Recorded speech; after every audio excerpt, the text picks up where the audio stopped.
L'employé de cuisine bébé CDS à Chicoutimi a réalisé ce matin que son heure n'était pas encore venue. Le toit de l'entrepôt dans lequel il travaillait s'est effondré quelques minutes à peine après qu'il soit sorti du bâtiment. Ses collègues ont eu la frousse de leur vie pour lui. Il s'en est fallu de peu pour qu'un travailleur ne se retrouve ici sous toute cette neige.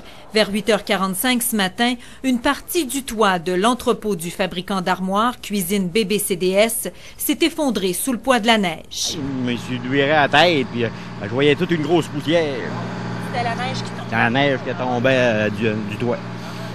C'est écrasé, là, la structure, là, les fermes de toit, là, c'est tout écrasé. C'est les employés là, qui travaillaient à côté, dans le bâtiment à côté, là, qui ont vu que ça s'était effondré. Là. Il y a une porte qui communique, une porte de garage là, qui était ouverte, fait que la neige a empiétait un petit peu dans le bâtiment. Tout de suite, employés et patrons ont craint le pire. Un travailleur manquait à l'appel. On était inquiets parce qu'on a un qu'on trouvait pas. J'ai sorti de l'entrepôt pour servir un client.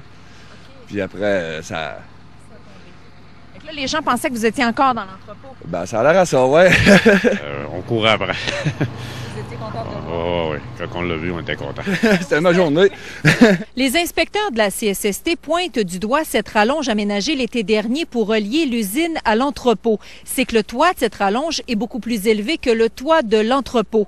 Et les locataires de l'immeuble cuisine bébé CDS ne s'étaient jamais doutés que de la neige pouvait s'accumuler à cet endroit. Il y a un toit en pente à côté sur un mur. Fait que la neige, avec le vent, il a rafalé qui s'est accumulé là. La CSST évalue qu'il s'était accumulé jusqu'à 12 pieds de neige sur le toit. Le commerce est demeuré ouvert. En après-midi, les opérations de fabrication ont repris. Mais pas question d'entrer dans l'entrepôt tant que le bâtiment n'aura pas été sécurisé. La CSST doit aussi évaluer si la rallonge a été construite selon les règles. Impossible pour le moment de chiffrer les dommages. Sonia Lavoie, TVA Nouvelles, Saguenay.